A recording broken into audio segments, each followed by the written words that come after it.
Hey guys, this is a new video series we're going to be adding to the channel.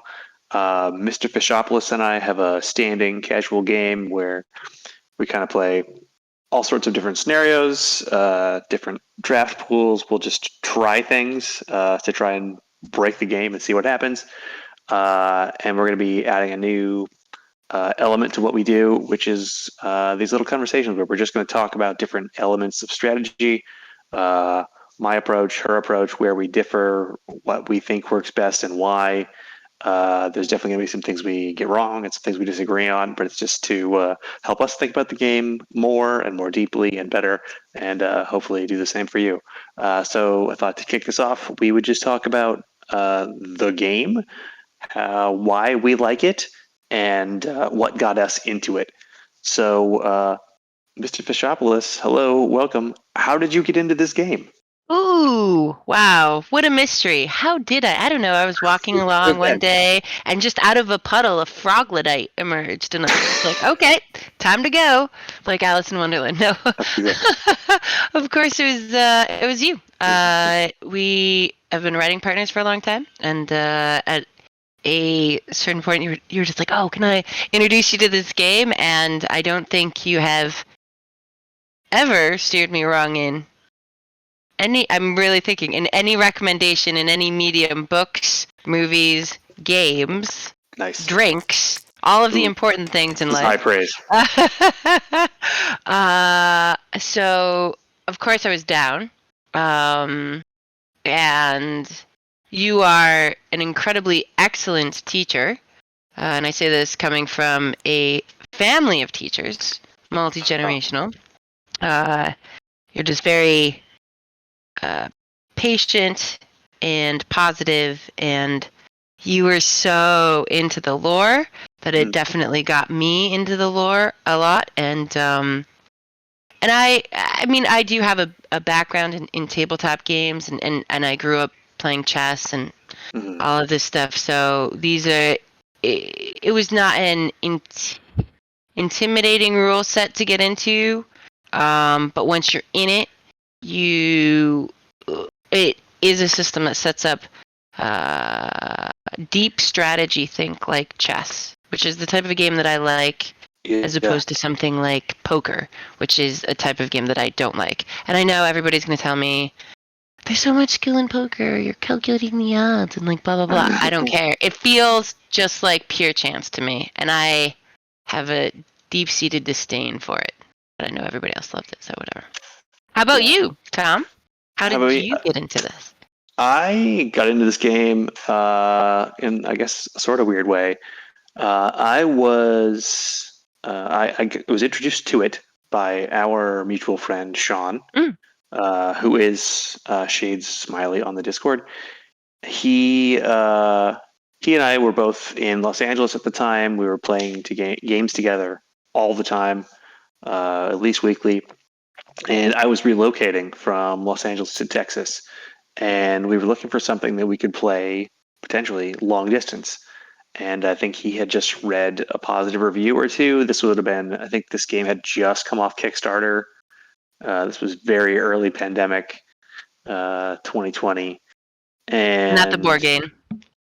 not the, unfortunately, another Way great less game. fun than the board game. Yeah. Anyway, this game I think was fresh off Kickstarter, and he had read something positive about it, and it seemed like something we could potentially do long distance. So we just jumped in and bought the starter box. And my first game was just life 1v1. I was Finvar, he was Titus, and we jumped in. And I know I did things wrong. I remember running away. I know I entered objective hexes with followers in that game, for sure. But we eventually figured it out, and I couldn't really put it down. It just stuck with me. But you remain true to Finvar, Yeah, that's your true. first love. He I mean, really, I you just love connected him. with him game one, and he's been with me the whole way. You locked eyes across a crowded That's hex, what it was. and you were just like, you know, Yeah, it's love at first glare. spooky, shadowy, deep set Yeah. eyes. Really pulled me in. Is it a black void, or is it just his hood?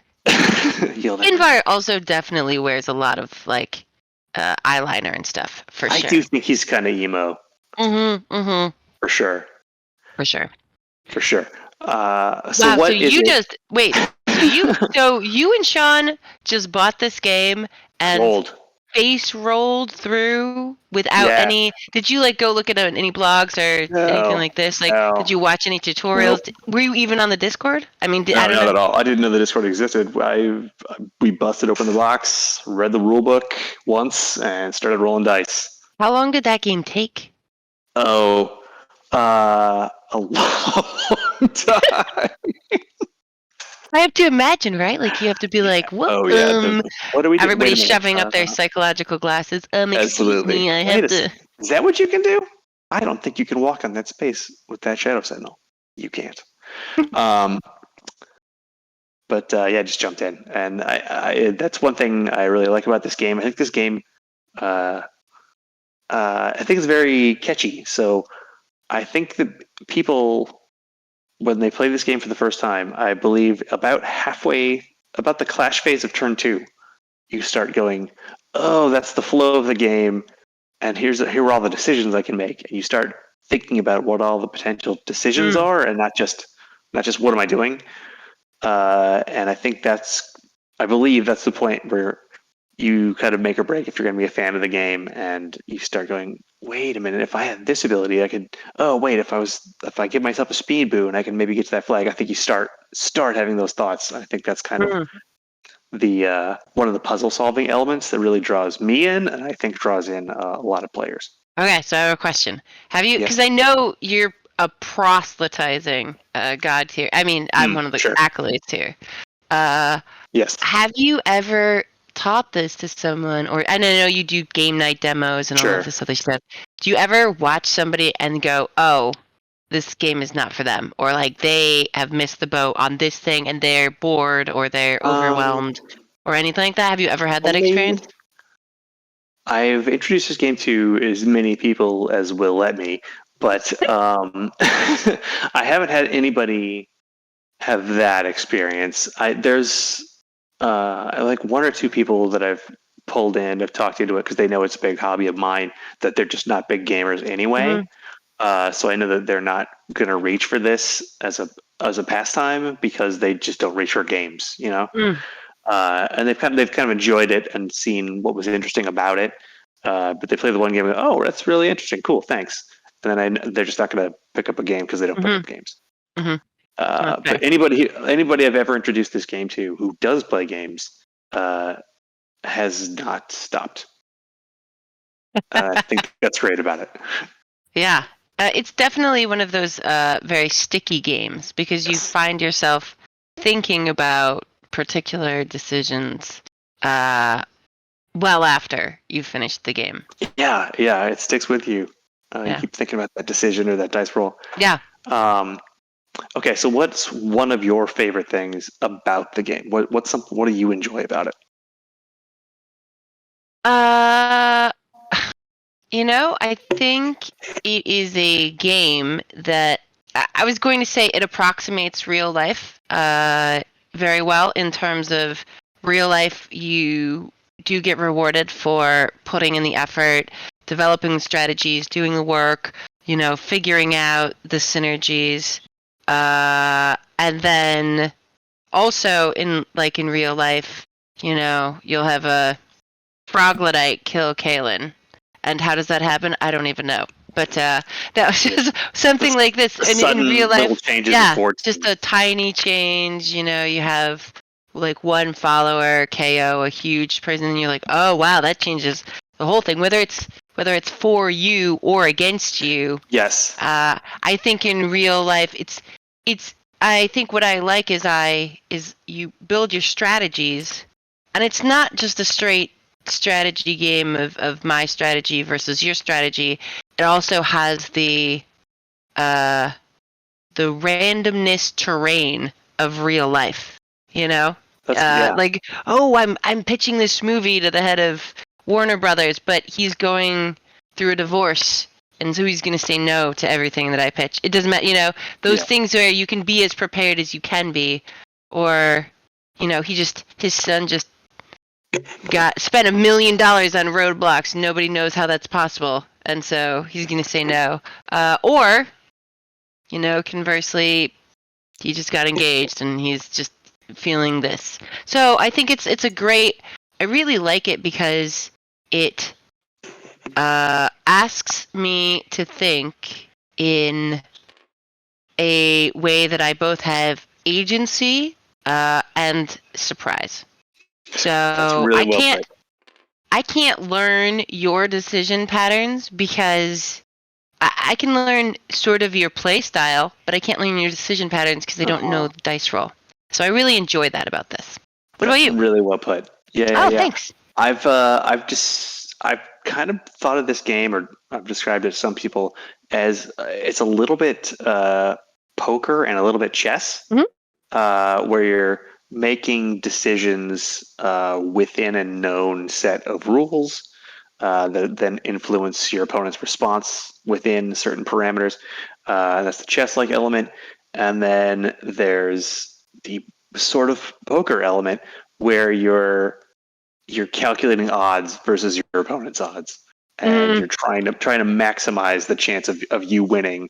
But it is always a chance. It's always up to the dice, and your plans can fall through. You were talking about having strategy or not. I think what you have to have to win consistently is flexible strategy. Mm-hmm. Yes, and it's that is actually something. So, I work as a producer, and we spend tons of money doing outrageous things that have maybe not been done before. But it's that type of flexible thinking that is highly rewarded in my career, right? Like, oh, this person's just not going to show up, or there's a forest fire, or you can't put that porcupine in that dryer because he won't survive. So all of these things, I think you're constantly trying to come up with whatever solution you can, whatever the best case scenario is there. And I think that this really taps into that, as well as pitching you a curveball within your own strategy. I just Skullbreaker ulted and I couldn't hit a 3. Well, you've whiffed. Now. Now what do I do? Oh, okay. Yeah. Now what I do? Oh, somehow I think it almost makes, I think the dice element almost makes it a little bit more emotional than something like chess, right? Because it's like opening a present. It's like, ooh, what am I going to get? Yeah, and it's that gambling hook too. Yeah. Does Rangosh eat that extra follower to get that extra die? Is that worthwhile? And there's a million little decisions like that along the way through any game. So what about for you? What about this is so compelling? Well, it does a couple different things that I really like. I'm naturally a competitive person. I like this sort of head-to-head you versus me game, and you don't have to be annoyingly competitive about it, but you can have a good time. Can I ask you what a non-competitive game is? I'm just curious about that. I just meant because it's head-to-head, it's more of a battle, me versus you, throughout, instead of a lot of games are 2, 3, 4, 5, 6 players, and you're definitely competing against each other. But there's just that one-on-one direct opponent. I see. I like that about it. Yeah. That, and I really like the thinking it makes you do. I think the plot phase I've heard described as making and solving puzzles. And so if you're going first in the plot phase, you're building a puzzle. And if you're going second, you're trying to solve the puzzle that the other person built. And so it feels like friends volleying puzzles back and forth at each other in a competitive way. And I think that's super fun. I think that that's definitely a component I know of our games that I really like, but I'm also I'm like a little kid. I'm always like, oh, did you see it? Did you see it? Did you see what I said? I did. Did you see it? Yeah. Is Yeah. it whenever you take, and I'm sure it's aggravating for you after a while, but in our clash phases, when you're like, when you like make that certain breath sound or whatever. Like, oh crap. Yeah. And I'm like, what? What is it? What's the thing that's Yep. what's the thing that's in your way? Is it that one follower? Is it this? Is it that? It almost, in a certain way, feels like sending messages in a bottle back Mhm. and forth across the table. Like, here's this thing I made for you. Do you see what I'm doing? Yes. At a certain point, and it almost, in a weird way, it's almost, it's like a level of getting to know someone because you're communicating with puzzles, right? Yes. Do I know you well enough, or have I, seen what your plans are well enough to stymie them? Totally. And then can we talk about those things? So I think it's funny. It's almost a way of communicating and showing, like, oh, I know how you think, or I know what you're trying to do. I Yeah. can see what you're doing I with see those where you're things, going. and this is what I'm gonna do. And it's almost like intimate like that. Like, you're like, okay, well, no, you don't get to do that. Yeah. Yeah. It's So. really good. Great. So I think we'll mostly wrap it up there. But what is something that really brought you into the first time that you would use to bring in a new player? How would you pitch this game to somebody new who's picking it up for the first time? Hmm. Uh, you know, I think pitching is knowing your audience. So it's different.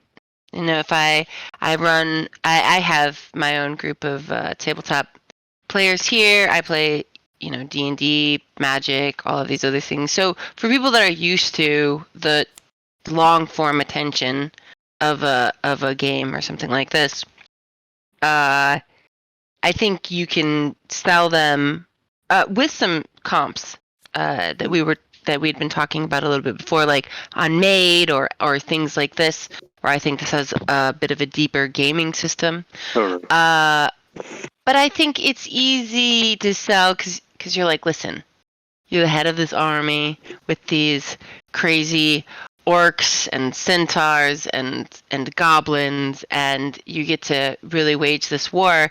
I think I definitely agree with it. Is like chess and poker mixed together.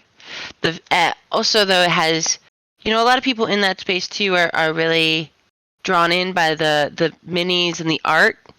Right. And I think that is, Those are huge. a strong component for that. And if I'm pitching to someone just totally that's not in, the tabletop, that's not conversant on those things, I think it's more like, hey, look, you have this army. It's super awesome. You've seen Lord of the Rings. Great. Yes, I do. You can play all the characters all at once. Exactly. You're Sauron. Yes. And then I think a lot of those people get intimidated by the wall of text, etc. It's like, hey, don't worry about it. Like, it's all written right there. Yep. You're never gonna have to. You are never going to be mandated to remember what Rangosh's ult is. It will be there. You can always flip it over. You can look at your opponent's cards. Always flip them over. No big deal. And so, just like, do you want to feel super cool? Okay, yeah, like, try this out. That's it. Yeah. What about you? You, who are, the prophet of Godtear in Texas at large, I think have been the most successful recruiter of Godtear players I've ever seen. So.